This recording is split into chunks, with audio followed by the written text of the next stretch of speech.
Hello friends, welcome to R channel.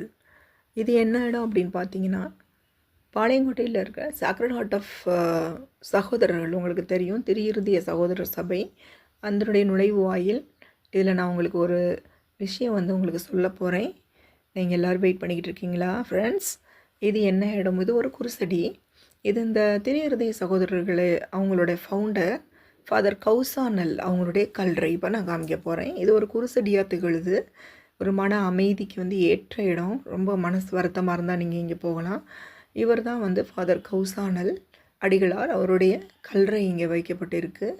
என்ன ஒரு மன்றாட்டு, யார் என்ன மன்றாட்டு கேட்டாலும் அவர் பெற்றுத்தருவார் இறைவனிடத்தில்.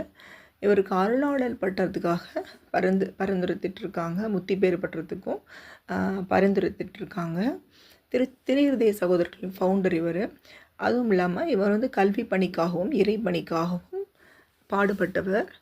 இவர் இறை பணிக்காக பாடுபடுவதில் ரொம்ப சிறந்தவராக இருந்திருக்காங்க. அவ்வளோ ஒரு கஷ்டங்களையும் தாங்கி இங்கே ஒரு சகோதர சபையை உருவாக்கி குழந்தைகளுக்கு அறிவையும் ஞானத்தையும் கொடுப்பதில் இந்த சகோதரர்கள் சபை முதல் இடத்தில் விளங்குது.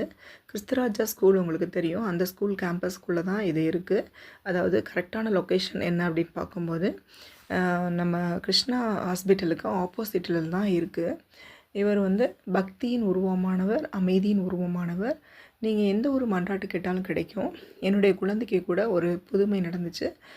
உடம்பு சரியில்லாமல் இருக்கும்போது இவர்கிட்ட வேண்டியிருந்தபோது அவன் நல்லபடியாக உடம்பு சரியாகி திரும்ப அவனை கூட்டு போய் நான் மாலைகள்லாம் போட்டு இவருக்கு நன்றி சொன்னேன். இது புதுமை. இது மாதிரி உங்களுக்கும் புதுமை இருந்தால் நீங்கள் தெரியப்படுத்த